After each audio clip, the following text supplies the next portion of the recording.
पतत पावन।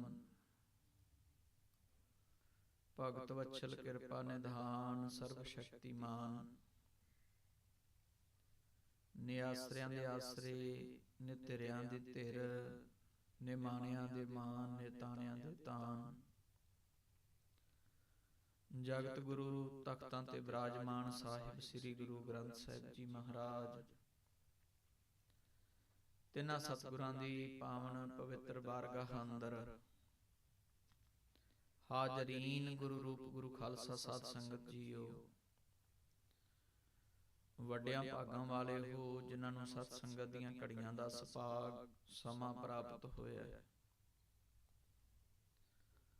ਸਤਿਗੁਰੂ ਸੱਚੇ ਪਾਤਸ਼ਾਹ ਜੀ ਇਸ ਸਮੇਂ ਦੀ ਬਾਬਤ ਕਹਿੰਦੇ ਹਨ ਕਿ ਵੱਡਿਆ ਭਾਗ ਭੇਟਾ ਗੁਰਦੇਵਾ, ਕੋਟ ਪਰਾਧ ਮਿਟੈ ਹਰ ਸੇਵਾ।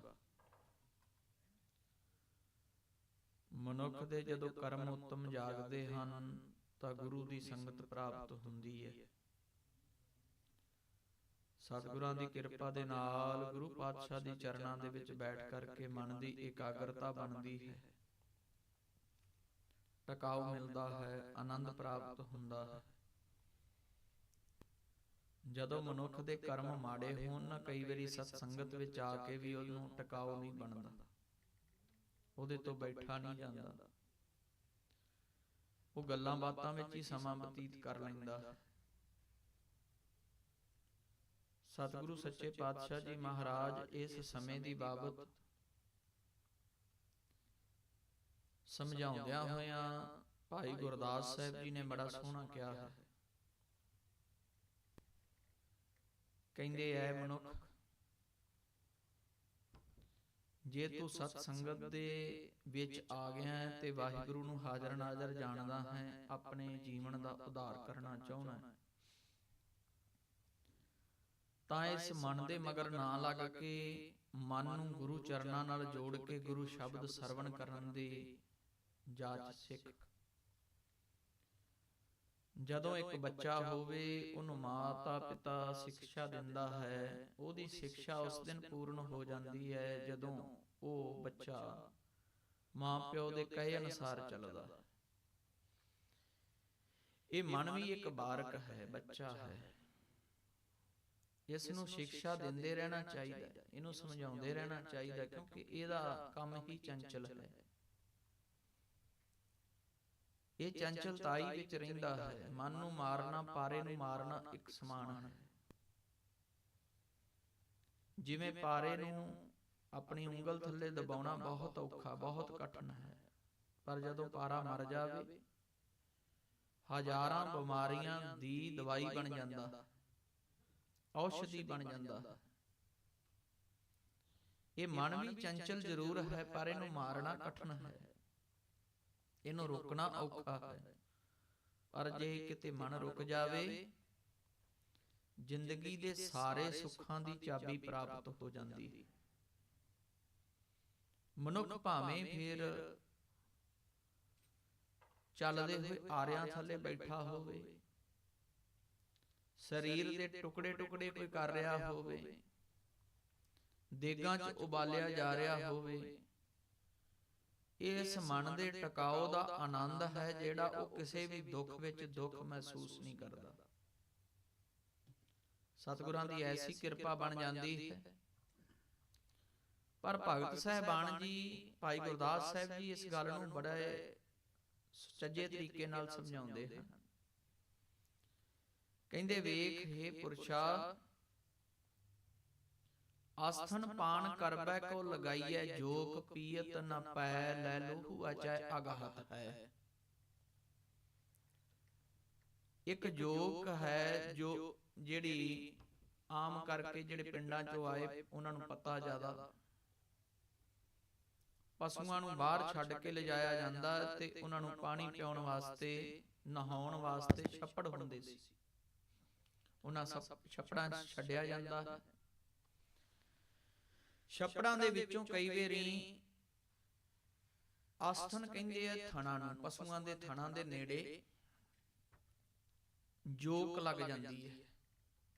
ਇੱਕ ਜਾਨਵਰ ਹੁੰਦਾ ਜਿਹੜਾ ਲਹੂ ਪੀਂਦਾ, ਭਗਤ ਜੀ ਭਾਈ ਗੁਰਦਾਸ ਸਾਹਿਬ ਜੀ ਕਹਿੰਦੇ ਹਨ ਕਿ ਵੇਖੋ ਕਿੰਨਾ ਨੇੜੇ, ਥਣਾ ਦੇ ਬਿਲਕੁਲ ਨਜ਼ਦੀਕ ਜਿੱਥੇ ਦੁੱਧ ਆ ਰਿਹਾ ਹੈ, ਉੱਥੇ ਲੱਗੀ ਹੋਈ ਜੋਕ ਆਪਣੇ ਸੁਭਾਅ ਦੇ ਕਰਕੇ ਦੁੱਧ ਨਹੀਂ ਪੀਂਦੀ, ਖੂਨ ਹੀ ਪੀਂਦੀ ਹੈ। ਉਹਨੂੰ ਜਿੰਨਾ ਮਰਜ਼ੀ ਕਹੀ ਜਾਓ ਵੀ ਤੂੰ ਦੁੱਧ ਪੀ ਲਾ, ਦੁੱਧ ਪੀ ਲਾ, ਨਹੀਂ, ਉਹਦਾ ਸੁਭਾਅ ਹੈ ਉਹ ਖੂਨ ਹੀ ਪੀਵੇਗੀ। ਸਾਡੀ ਬਿਰਤੀ ਜਿਹੜੀ ਹੈ ਨਾ, ਇਹ ਵੀ ਉਸ ਜੋਕ ਵਰਗੀ ਹੈ। ਇਹ ਸਤ ਸੰਗਤ ਵਿੱਚ ਵੀ ਆਉਂਦੀ ਹੈ, ਆ ਕੇ ਬੈਠਦੀ ਵੀ ਹੈ, ਪਰ ਇਹਦਾ ਸੁਭਾਅ ਹੁੰਦਾ ਵੀ ਜਿਹੜਾ ਦੂਜਾ ਬੈਠਾ ਉਹ ਵਿੰਗਾ ਬੈਠਾ, ਟੇਢਾ ਬੈਠਾ, ਉਹਦੀ ਨਿੰਦਿਆ ਹੀ ਕਰੀ ਜਾਂਦਾ। ਭਾਵੇਂ ਨਹੀਂ ਕੋਈ ਸੁਣਦਾ, ਮਨ ਹੀ ਮਨ ਵਿੱਚ ਬਾਬਾ ਜੀ ਕੀ ਕਰਦੇ, ਇਹਨਾਂ ਨੇ ਚੌਰ ਸਾਹਿਬ ਕਿਵੇਂ ਕਰ ਦਿੱਤਾ, ਇਹਨਾਂ ਨੇ ਰੁਮਾਲਾ ਸਾਹਿਬ ਕਿਵੇਂ ਦੇ ਦਿੱਤਾ। ਭਾਈ ਗੁਰਦਾਸ ਸਾਹਿਬ ਜੀ ਕਹਿੰਦੇ ਜੇ ਤੂੰ ਤਰਨਾ ਹੈ ਨਾ, ਇਸ ਬਿਰਤੀ ਨੂੰ ਜੋਕ ਨਾ ਬਣਾ। ਖੂਨ ਪੀਣੀ ਜੋਕ ਜਿਹੜੀ ਹੈ ਉਹ ਦੁੱਧ ਦਾ ਸਵਾਦ ਨਹੀਂ ਜਾਣਦੀ। ਇਸੇ ਤਰ੍ਹਾਂ ਹੀ ਇੱਕ ਹੋਰ ਉਦਾਹਰਨ ਦਿੰਦੇ ਹਨ। ਕਹਿੰਦੇ ਇੱਕ ਮੱਖੀ ਹੁੰਦੀ ਹੈ, ਮੱਖੀ, ਉਹਨੂੰ ਆਖੋ ਵੀ ਕਿਸੇ ਚੰਗੀ ਜਗ੍ਹਾ ਦੇ ਉੱਤੇ, ਖੁਸ਼ਬੂ ਵਾਲੀ ਜਗ੍ਹਾ ਦੇ ਉੱਤੇ, ਜਿੱਥੇ ਸੈਂਟ ਪਏ ਹੋਣ, ਜਿੱਥੇ ਅਤਰਾਂ ਦੀ ਸਮੈਲ ਆਉਂਦੀ ਹੋਵੇ, ਤੂੰ ਉੱਥੇ ਫੜ ਕੇ ਲਿਜਾ ਕੇ ਬਿਠਾ ਦਿਓ। ਉਹ ਥੋੜਾ ਚਿਰ ਹੀ ਬਹਿਗੀ, ਉਹਨੇ ਉੱਡ ਕੇ ਫੇਰ ਗੰਦਗੀ ਵਾਲੀ ਥਾਂ ਤੇ ਚਲੇ ਜਾਣਾ। ਅਸਲ ਵਿੱਚ ਮਨੁੱਖ ਦੀ ਇਹ ਬਿਰਤੀ ਹੈ, ਮੱਖੀ ਨਹੀਂ ਹੈ। ਇਹ ਜਿਵੇਂ ਮੱਖੀ ਦਾ ਸੁਭਾਅ ਹੁੰਦਾ, ਸਾਰਾ ਸਰੀਰ ਚੰਗਾ ਭਲਾ ਹੋਵੇ ਨਾ 6 ਫੁੱਟ ਦਾ, ਇਹ ਉੱਥੇ ਨਹੀਂ ਬਹਿੰਦੀ। ਜਿੱਥੇ ਮਾੜਾ ਜਿਹਾ ਜ਼ਖਮ ਹੋਵੇ ਤੇ ਪਾਕ ਵਗਦੀ ਹੋਵੇ, ਲਹੂ ਵਗਦਾ ਹੋਵੇ, ਇਹ ਵਾਰ-ਵਾਰ ਉੱਥੇ ਜਾ ਕੇ ਟਿਕੇਗੀ, ਕਿਉਂਕਿ ਇਹਦਾ ਕੰਮ ਹੀ ਗੰਦਗੀ ਖਾਣਾ ਹੈ। ਸਾਡੀ ਬਿਰਤੀ ਜਿਹੜੀ ਹੈ ਨਾ, ਉਹ ਭਾਵੇਂ ਸਤ ਸੰਗਤ ਦੇ ਵਿੱਚ ਵੀ ਆ ਜਾਏ, ਸਭ ਸ਼ੁਭ ਗੁਣਾਂ ਨੂੰ ਛੱਡ ਕੇ ਕਿਸੇ ਦੇ ਅਵਗੁਣਾਂ ਨੂੰ ਪਕੜੇਗੀ। ਚੰਦਨ ਸੁਗੰਧ ਪਰ ਮਾਖੀ ਨਾ ਰਹਿਤ ਰਾਖੀ, ਮਹਾ ਦੁਰਗੰਧ ਪਰ ਬੇਗ ਚੱਲ ਜਾਤ ਹੈ। ਚੰਦਨ ਦੀ ਸੁਗੰਧੀ ਆਉਂਦੀ ਹੋਵੇ, ਉੱਥੇ ਮੱਖੀ ਨਹੀਂ ਬੈਠਦੀ। ਬੇਗ ਚੱਲ ਕੇ ਲੰਮਾ ਸਫ਼ਰ ਤੈਅ ਕਰਕੇ ਉੱਥੇ ਜਾ ਕੇ ਬੈਠੇਗੀ ਜਿੱਥੋਂ ਗੰਦਗੀ ਦੀ ਸਮੈਲ ਆ ਰਹੀ ਹੈ। ਹੇ ਜੀਵ, ਜੇ ਤੂੰ ਵਾਹਿਗੁਰੂ ਦੀ ਪ੍ਰਾਪਤੀ ਚਾਹਣਾ ਹੈ, ਜੇ ਤੂੰ ਸਤਿਗੁਰਾਂ ਦੀ ਬਖਸ਼ਿਸ਼ ਚਾਹਣਾ ਹੈ, ਫਿਰ ਵਾਹਿਗੁਰੂ ਦੇ ਪਿਆਰਿਆਂ ਦੀ ਸੰਗਤ ਵਿੱਚ ਜਾ ਕੇ ਮਿਲ ਕੇ ਪਰਮੇਸ਼ਰ ਦੇ ਸ਼ੁਭ ਗੁਣ ਦੱਸੇ ਹੋਇਆਂ ਦੇ ਉੱਤੇ ਚੱਲਣ ਦਾ ਯਤਨ ਕਰ। ਕਬੀਰ ਸਾਹਿਬ ਕਹਿੰਦੇ ਜੇ ਚੱਲੇਗਾ ਨਾ, ਫਿਰ ਤੇਰਾ ਜੀਵਨ ਕਿਸੇ ਪੜਾਅ ਤੇ ਪਹੁੰਚ ਜਾਏਗਾ। ਆਕਾਸ਼ ਦੇ ਵਿੱਚ ਡਿੱਗਣ ਵਾਲੀ ਮੀਂਹ ਦੀ ਬੂੰਦ ਭਾਵੇਂ ਪਹਾੜਾਂ ਤੇ ਡਿੱਗੇ, ਉਹਦਾ ਯਤਨ ਹੁੰਦਾ ਮੈਂ ਸਮੁੰਦਰ ਦੇ ਵਿੱਚ ਜਾ ਕੇ ਮਿਲਣਾ ਹੈ। ਦੱਬੀ ਹੋਈ ਕੋਈ ਵੀ ਧਾਤ ਧਰਤੀ ਦੇ ਵਿੱਚ, ਉਹਦਾ ਯਤਨ ਹੁੰਦਾ ਮੈਂ ਖਣਿਜ ਦੇ ਵਿੱਚ ਜਾ ਕਰਕੇ ਮਿਲਣਾ ਹੈ। ਤੁਸੀਂ ਲੋਹਾ ਨੱਪਦੇ ਹੋ, ਉਹਨੂੰ ਧਰਤੀ ਆਟੋਮੈਟਿਕ ਹੀ ਪਹਿਲਾਂ ਉਹਦੇ ਤੇ ਜੰਗਾਲ ਲਾਏਗੀ, ਫਿਰ ਉਸ ਨੂੰ ਆਪਣੇ ਵਿੱਚ ਰਿਜ਼ਰਵ ਕਰਨਾ ਸ਼ੁਰੂ ਕਰੇਗੀ। ਇੱਕ ਦਿਨ ਉਹ ਆ ਜਾਏਗਾ ਜਿਸ ਦਿਨ ਉੱਥੇ ਲੋਹਾ ਨਹੀਂ ਹੋਏਗਾ, ਉਹ ਤੁਰ ਕੇ ਜਿੱਥੇ ਲੋਹੇ ਦੀ ਖਾਣ ਹੁੰਦੀ ਹੈ ਉੱਥੇ ਪਹੁੰਚ ਜਾਂਦਾ। ਸੋਨਾ ਨੱਪਦੇ ਹੋ ਤਾਂ ਹੀ ਲੋਕ ਪਹਿਲਾਂ ਭਾਂਡਿਆਂ 'ਚ ਪਾ ਕੇ ਨੱਪਦੇ ਸੀ ਕਿ ਧਰਤੀ ਦੇ ਤੇ ਜਿਹੜੀ ਸਾਡੀ ਧਾਤ ਹੈ, ਮੈਟਲ ਹੈ, ਇਹਦੇ ਵਿੱਚ ਦੂਰੀ ਬਣੀ ਰਹੇ। ਹਰ ਚੀਜ਼ ਆਪਣੇ ਮੂਲ ਵੱਲ ਨੂੰ ਖਿੱਚਦੀ ਹੈ, ਜਾਂਦੀ ਹੈ। ਗੁਰਮੁਖੋ, ਇੱਕ ਮਨੁੱਖ ਹੀ ਹੈ ਜਿਹੜਾ ਆਇਆ ਸੀ ਲਾਹਾ ਲੈਣ, ਲੱਗਾ ਕਿਤ ਕੋ ਫਕੜੇ ਸਭ ਮੁਕਦੀ ਚੱਲੀ ਰਹਿਣ। ਆਇਆ ਸੀ ਜੀਵਨ ਦਾ ਲਾਹਾ ਲੈਣ ਵਾਸਤੇ। ਉਹ ਲਾਹਾ ਕੀ ਸੀ? ਐ ਮਨੁੱਖ ਤੂੰ ਬੰਦਾ ਹੈ, ਤੇ ਗੁਰੂ ਕਹਿੰਦੇ ਬੰਦਾ ਤੂੰ ਤਾਂ ਹੈ ਬੰਦਾ ਹੋਏ ਬੰਦਗੀ ਗੈ। ਬੰਦਗੀ ਕਰਦਾ, ਅੰਮ੍ਰਿਤ ਵੇਲੇ ਜਾਗਦਾ, ਸਤਿਗੁਰਾਂ ਦੇ ਗੁਣਾਂ ਨੂੰ, ਉਹਦੇ ਵੱਲ ਨੂੰ ਵੱਧਦਾ ਕੋਈ ਕਦਮ ਰੋਜ਼ ਦਾ ਰੋਜ਼। ਇੱਕ ਪਾਣੀ ਉੱਚੇ ਥਾਂ ਤੇ ਵਰਿਆ ਹੈ। ਕਿਉਂ ਵਰਿਆ? ਉਹਦੀ ਮਜਬੂਰੀ ਕੀ ਬਣੀ? ਉਹ ਹਵਾ ਦੇ ਕਹੇ ਲੱਗ ਗਿਆ, ਆਪਣਾ ਭਾਰ ਘਟਾ ਲਿਆ, ਭਾਪ ਬਣ ਗਿਆ। ਜਦੋਂ ਹਵਾ ਭਾਪ ਬਣਦੀ ਹੈ, ਉੱਡ ਕੇ ਹਵਾ ਦੇ ਸੰਗ ਦੇ ਨਾਲ ਆਕਾਸ਼ ਵਿੱਚ ਚੜ ਜਾਂਦੀ ਹੈ ਤੇ ਅਸੀਂ ਕਹਿੰਦੇ ਇਹ ਬੱਦਲ ਹੈ। ਅਸਲ ਵਿੱਚ ਉਹ ਬੱਦਲ ਨਹੀਂ ਹੈ। ਉਹਨੂੰ ਨਾਮ ਜਿਹੜਾ ਮਰਜ਼ੀ ਦੇ ਕੇ ਯਾਦ ਕਰ ਲਿਆ ਜਾਵੇ, ਅਸਲ ਵਿੱਚ ਉਹ ਪਾਣੀ ਹੈ ਜਿਨੇ ਆਪਣਾ ਵਜੂਦ ਹੌਲਾ ਕਰ ਲਿਆ, ਹਉਮੈ ਵਿੱਚ ਆ ਗਿਆ। ਇਸ ਹਵਾ ਦੇ ਨਾਲ ਉਹ ਉੱਡ ਕੇ ਆਕਾਸ਼ ਵਿੱਚ ਚੜ ਗਿਆ। ਫਿਰ ਰੱਬ ਅੱਗੇ ਬੇਨਤੀਆਂ ਕਰਨ ਲੱਗਾ, ਮਹਾਰਾਜ ਮੈਂ ਆਪਣੇ ਮੂਲ ਵਿੱਚ ਜਾਣਾ ਹੈ, ਮੂਲ ਵਿੱਚ ਜਾਣਾ। ਰੱਬ ਨੇ ਚੱਕ ਕੇ ਪਹਾੜਾਂ ਤੇ ਸਿੱਟ ਦਿੱਤਾ। ਪਰ ਵੇਖੋ, ਉਸ ਨੇ ਆਪਣੀ ਜਿਹੜੀ ਉਸ ਮੂਲ ਵੱਲ ਵਧਣ ਦਾ ਯਤਨ ਸੀ ਉਹ ਛੱਡਿਆ ਨਹੀਂ। ਆਕਾਸ਼ ਵਿੱਚ, ਉਸ ਪਹਾੜਾਂ ਉੱਤੇ ਆਕਾਸ਼ ਵਿੱਚੋਂ ਡਿੱਗੀ ਹੋਈ ਬੂੰਦ ਝਰਨਿਆਂ ਦਾ ਰੂਪ ਲੈਂਦੀ ਹੈ। ਰਸਤੇ ਦੇ ਵਿੱਚ ਬੜੇ ਵਿਖੜ ਕਠਨ ਥਾਂ ਆਉਂਦੇ ਐ, ਵੱਜ ਕੇ ਪਹਾੜਾਂ ਦੇ ਵਿੱਚ ਕਦੀ ਵੱਜਦੀ ਹੈ, ਕਦੀ ਕੰਡਿਆਂ ਦੇ ਵਿੱਚ ਦੀ ਲੰਘਦੀ ਹੈ, ਝਾੜੀਆਂ ਦੇ ਵਿੱਚ ਦੀ ਲੰਘਦੀ ਹੈ, ਪਰ ਯਤਨ ਜਾਰੀ ਰੱਖਦੀ ਹੈ। ਇੱਕ ਦਿਨ ਉਹ ਝਰਨੇ ਜਿਹੜੇ ਉਹ ਨਦੀ ਰੂਪ ਹੋ ਜਾਂਦੇ। ਨਦੀਆਂ ਆਪਣਾ ਕੰਮ ਕਰਦੀਆਂ ਹੋਈਆਂ ਅੱਗੇ ਵੱਲ ਨੂੰ ਵੱਧਦੀਆਂ ਹਨ, ਸੰਗ ਲੈਂਦੀਆਂ ਹਨ, ਆਪਣੇ ਪਿਆਰਿਆਂ ਨੂੰ ਨਾਲ ਜੋੜਦੀਆਂ ਹਨ। ਐਵੇਂ ਨਹੀਂ ਅਸੀਂ ਸੰਗਤ ਚਾਹੁੰਦੇ। ਜਿਵੇਂ ਉਹ ਡਿੱਗੀ ਹੋਈ ਇੱਕ ਬੂੰਦ ਇਕੱਠੀ ਹੋ ਕੇ ਝਰਨੇ ਦਾ ਰੂਪ ਬਣ ਜਾਂਦੀ ਹੈ, ਉਹਨੂੰ ਚੱਲਣ ਵਿੱਚ ਸਿਖਿਆਈ ਹੁੰਦੀ ਹੈ, ਐਵੇਂ ਹੀ ਜੀਵ ਰੂਪ ਆਤਮਾ ਪਰਮਾਤਮਾ ਦੇ ਦਰ ਵੱਲ ਤੂੰ ਵੀ ਵਧੇਗਾ ਸੰਗਤ ਰੂਪ ਦੇ ਵਿੱਚ, ਤੇ ਤੈਨੂੰ ਚੱਲਣ ਵਿੱਚ ਸਿਖਿਆਈ ਹੋਏਗੀ। ਇੱਕ ਦਿਨ ਉਹ ਆਪੜਾ ਆ ਜਾਏਗਾ ਜਦੋਂ ਬੈਖਰੀ ਦੁਆਰਾ ਜਪਦਾ ਵਾਹਿਗੁਰੂ ਵਾਹਿਗੁਰੂ ਵਾਹਿਗੁਰੂ ਮੱਧਮਾਂ ਵਿੱਚ ਚਲਾ ਜਾਏਗਾ। ਜਿਵੇਂ ਉਹ ਬੂੰਦ ਇੱਕ ਪਹਾੜ ਤੋਂ ਚੱਲ ਕਰਕੇ ਝਰਨਾ ਰੂਪ ਹੋ ਕਰਕੇ ਨਦੀ ਬਣ ਗਈ, ਤੇਰਾ ਪਹਿਲਾ ਪੜਾਅ ਸੀ ਉਹ ਮੱਧਮਾਂ ਬਣ ਗਿਆ। ਉੱਚੀ ਉੱਚੀ ਵਾਹਿਗੁਰੂ ਵਾਹਿਗੁਰੂ ਵਾਹਿਗੁਰੂ ਕਰਨ ਤੋਂ ਤੂੰ ਹੌਲੀ ਹੌਲੀ ਸਲੋ ਵਾਹਿਗੁਰੂ ਜਿਹੜਾ ਮੁਖ ਦੇ ਵਿੱਚ ਸੀ ਉਹ ਗਲੇ ਵਿੱਚ ਗਿਆ ਚਲਾ। ਹੁਣ ਉਹ ਬੂੰਦ ਚੱਲੀ ਜਿਹੜੀ ਝਰਨਾ ਬਣੀ ਸੀ, ਉਸ ਬੂੰਦ ਨੇ ਝਰਨੇ ਬਣੀ ਹੋਈ ਨੇ ਅਗਲਾ ਪੜਾਅ ਪੂਰਾ ਕਰਨਾ ਸੀ, ਉਹ ਨਦੀ ਬਣ ਗਈ। ਨਦੀ ਤੋਂ ਅੱਗੇ ਦਰਿਆ ਬਣ ਗਿਆ, ਉਹਦਾ ਵਿਸ਼ਾਲ, ਉਹਦਾ ਸਰੂਪ ਵੱਡਾ ਹੋ ਗਿਆ। ਸੱਚਮੁੱਚ ਜਦੋਂ ਅਸੀਂ ਰੱਬ ਨੂੰ ਜਪਦੇ ਆ ਨਾ, ਸਾਨੂੰ ਵੀ ਪੜਾਅ ਜਿਹੜੇ ਉਹ ਸਰ ਕਰਨੇ ਪੈਂਦੇ ਆ, ਪਰ ਜਿਹੜੀ ਅਵਸਥਾ ਪਹਿਲਾਂ ਬੈਖਰੀ ਵਿੱਚ ਸੀ ਉਹ ਮੱਧਮਾਂ ਦੇ ਆਨੰਦ ਵੱਧ ਗਿਆ, ਵੱਡਾ ਹੋ ਗਿਆ। ਜੀਵ ਤੇਰੀ ਆਤਮਾ ਸਟਰੋਂਗ ਹੋ ਗਈ, ਉਹ ਚੱਲਦੀ ਹੋਈ ਬੈਖਰੀ ਤੋਂ ਮੱਧਮਾਂ ਵਿੱਚ ਗਈ, ਮੱਧਮਾਂ ਤੋਂ ਹੁਣ ਪਸੰਤੀ ਵਿੱਚ ਪਹੁੰਚ ਗਈ। ਪਸੰਤੀ ਭਾਵ ਹਿਰਦੇ ਦੇ ਵਿੱਚ ਗਈ ਚਲੀ। ਉਧਰ ਜਿਹੜੀ ਬੂੰਦ ਸੀ ਜਿਹਨੇ ਨਦੀ ਦਾ ਰੂਪ ਧਾਰਨ ਕੀਤਾ ਸੀ, ਉਹ ਦਰਿਆ ਰੂਪ ਹੋ ਗਈ। ਪਰ ਜਦੋਂ ਦਰਿਆ ਨੇ ਆਪਣਾ ਕੰਮ ਕੀਤਾ, ਵਹਿਣ ਵਿੱਚ ਵਗਿਆ, ਵਗਣਾ ਸੌਖਾ ਨਹੀਂ ਹੈ। ਜੇ ਇੱਕ ਬੂੰਦ ਵੀ ਦੋਹਾਂ ਕਿਨਾਰਿਆਂ ਤੋਂ ਬਾਹਰ ਡਿੱਗ ਪਵੇ, ਅਸੀਂ ਵੇਖਦੇ ਹਾਂ ਖੜੀ ਹੋਈ ਬੂੰਦ, ਖੜਿਆ ਹੋਇਆ ਪਾਣੀ ਕੁਝ ਹੀ ਦਿਨਾਂ ਦੇ ਵਿੱਚ ਗਲ ਜਾਂਦਾ, ਸੜ ਜਾਂਦਾ, ਖਤਮ ਹੋ ਜਾਂਦਾ। ਜੇ ਨਿਰੰਤਰ ਪਾਣੀ ਦੋਹਾਂ ਕਿਨਾਰਿਆਂ ਦੇ ਵਿੱਚ ਚੱਲਦਾ ਰਹੇ, ਨਾ ਉਹ ਖਤਮ ਹੁੰਦਾ, ਨਾ ਉਹ ਸੜਦਾ, ਨਾ ਉਹਦਾ ਜਿਹੜਾ ਖਾਤਮਾ ਹੁੰਦਾ, ਉਹ ਆਪਣੇ ਮੰਜ਼ਿਲ ਵੱਲ ਨੂੰ ਵੱਧਦਾ ਰਹਿੰਦਾ। ਐ ਮਨੁੱਖ, ਜੇ ਤੈਨੂੰ ਕਾਮ, ਕ੍ਰੋਧ, ਲੋਭ, ਮੋਹ, ਹੰਕਾਰ ਰੂਪੀ ਤੂੰ ਨਾ ਕਿਸੇ ਚੀਜ਼ ਦੇ ਵਿੱਚ ਆਇਆ, ਕਿਸੇ ਪਕੜ ਵਿੱਚ ਆਇਆ, ਪਰਮੇਸ਼ਰ ਦਾ ਭਾਵ ਤੇ ਪ੍ਰੇਮ ਵਾਲੇ ਦੋ ਕਿਨਾਰੇ ਹਨ, ਇਹਨਾਂ ਦੇ ਵਿੱਚ ਦੀ ਵਗਦਾ ਰਿਹਾ ਮਰਿਆਦਾ ਰੂਪ ਹੋ ਕਰਕੇ।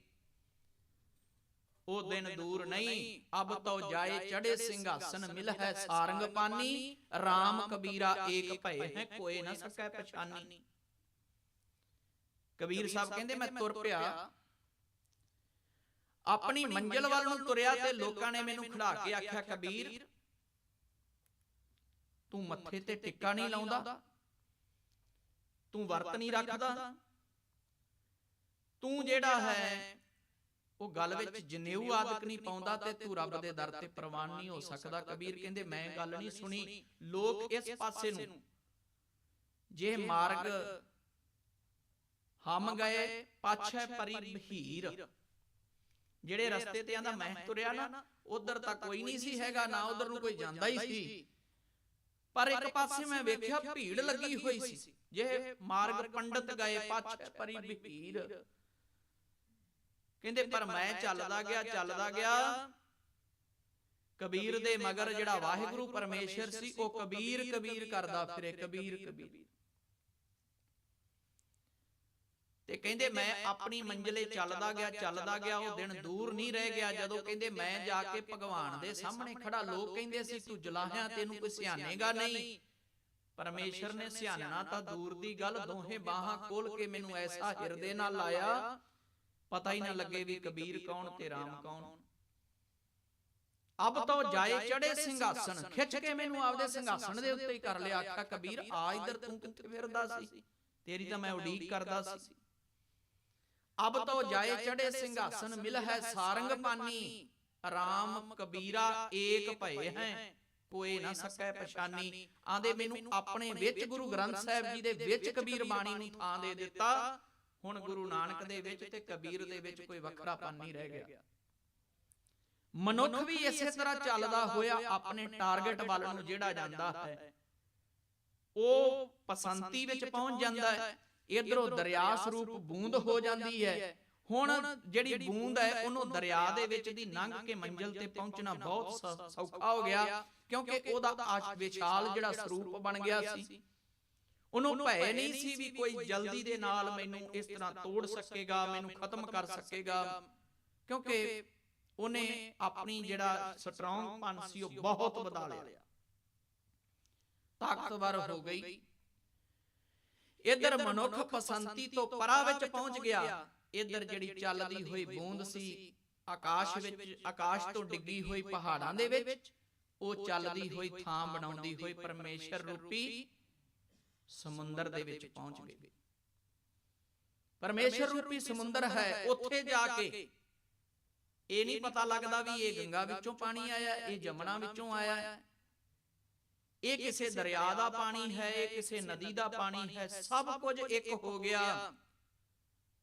ਅਸੀਂ ਪੜ੍ਹਦੇ ਆ ਨਾ ਵੀ ਜਦੋਂ ਪਰਮੇਸ਼ਰ ਵਾਹਿਗੁਰੂ ਦੀ ਕਿਰਪਾ ਜੀਵ ਰੂਪ ਆਤਮਾ ਦੇ ਉੱਤੇ ਬਣਦੀ ਹੈ, ਉਹਨੂੰ ਹੀ ਕਬੀਰ ਨੇ ਆਖਿਆ ਕਬੀਰ ਆਪਣਾ ਮੂਲ ਪਛਾਣ, ਮਨ ਤੂੰ ਜੋਤ ਸਰੂਪ ਹੈ, ਤੂੰ ਪਰਮੇਸ਼ਰ ਦੀ ਅੰਸ਼ ਹੈ, ਇਸ ਗੱਲ ਦਾ ਧਿਆਨ ਰੱਖ।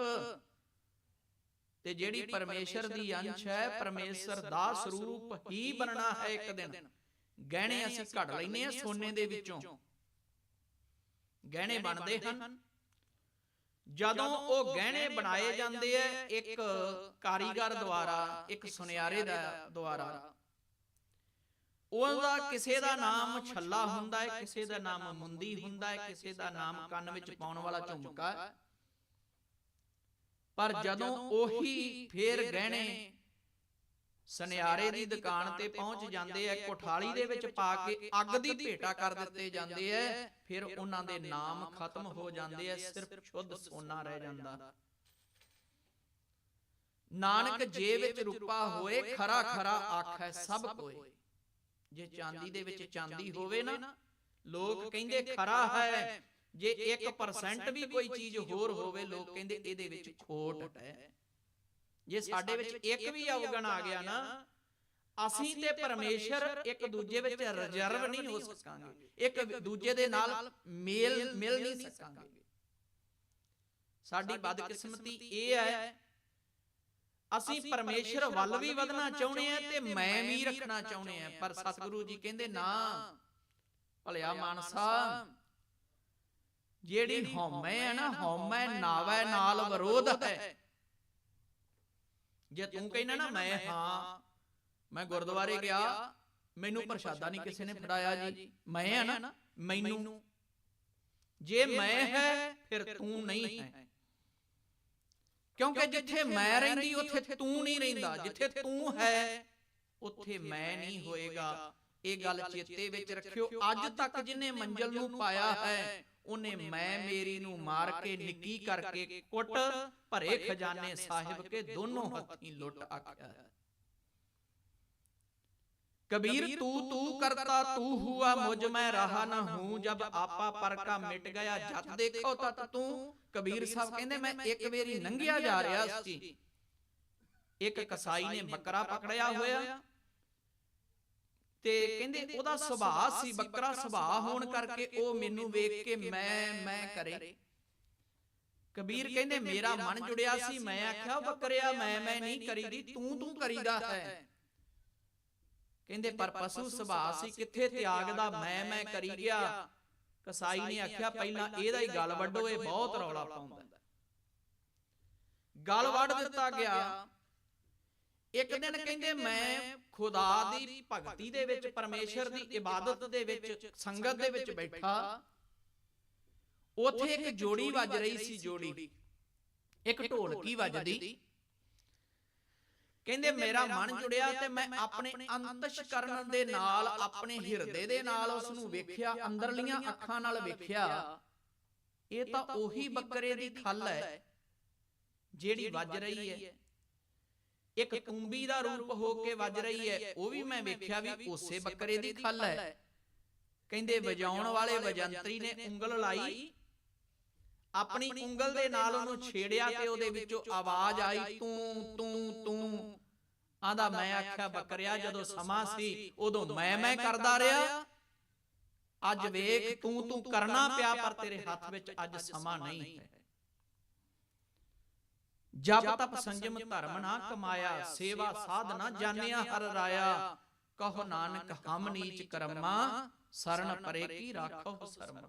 ਗੁਰੂ ਨਾਨਕ ਸਾਹਿਬ ਜੀ ਮਹਾਰਾਜ ਕਹਿੰਦੇ, ਗੁਰੂ ਅਰਜਨ ਦੇਵ ਸਾਹਿਬ ਜੀ ਮਹਾਰਾਜ ਕਹਿੰਦੇ, ਮਹਾਰਾਜ ਮੇਰੇ ਕਰਮ ਨੀਵੇਂ ਹਨ, ਕਰਮ ਨਹੀਂ ਸੀ ਨੀਵੇਂ ਉਹਨਾਂ ਦੇ। ਸਾਨੂੰ ਸਮਝਾਉਣਾ ਸੀ ਸਿੱਖਾ, ਜੇ ਤੂੰ ਸਿੱਖ ਬਣਨਾ ਨਾ, ਇਸ ਗੱਲ ਉੱਤੇ ਪਹਿਰਾ ਨਹੀਂ। ਸਭ ਤੇ ਹਮ ਬੁਰੇ ਹਮ ਤਜ ਭਲੋ ਸਭ ਕੋਏ, ਜਿਨ ਐਸਾ ਕਰ ਬੂਝਿਆ ਮੀਤ ਹਮਾਰਾ ਸੋਏ।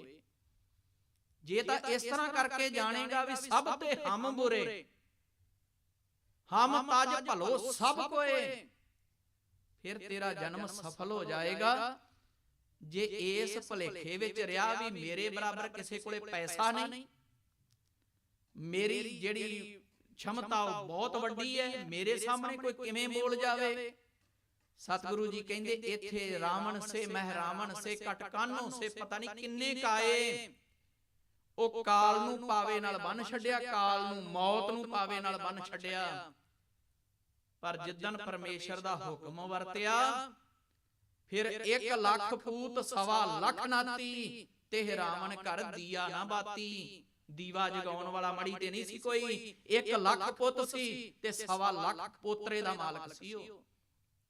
ਦੂਜੀ ਫੌਜ ਤਾਂ ਵੱਖਰੀ, ਦੂਜੀ ਤਾਦਾਦ ਵੱਖਰੀ।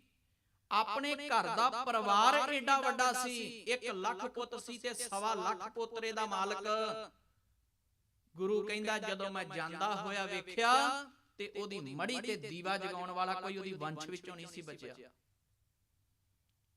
ਇਸ ਹਉਮੈ ਨੇ ਵੱਡਿਆਂ ਦੇ ਘਰ ਗਾਲ ਦਿੱਤੇ, ਇਸ ਮੈਂ ਨੇ ਬਹੁਤ ਵੱਡਿਆਂ ਨੂੰ ਥੱਲੇ ਲਾ ਦਿੱਤਾ। ਇੱਥੋਂ ਤੱਕ ਆਪਣੇ ਵਰਗੀਆਂ ਨਾ ਅਫਲਾਤੂ ਹੋਇਆ, ਇੱਕ ਅਫਲਾਤੂ। ਸੱਚੀ ਦੇ ਬੰਦਿਆਂ ਵਰਗੇ ਸਰੀਰ ਉਹਨੇ ਘੜ ਕੇ ਸਾਹਮਣੇ ਰੱਖ ਦਿੱਤੇ, ਮੌਤ ਨੂੰ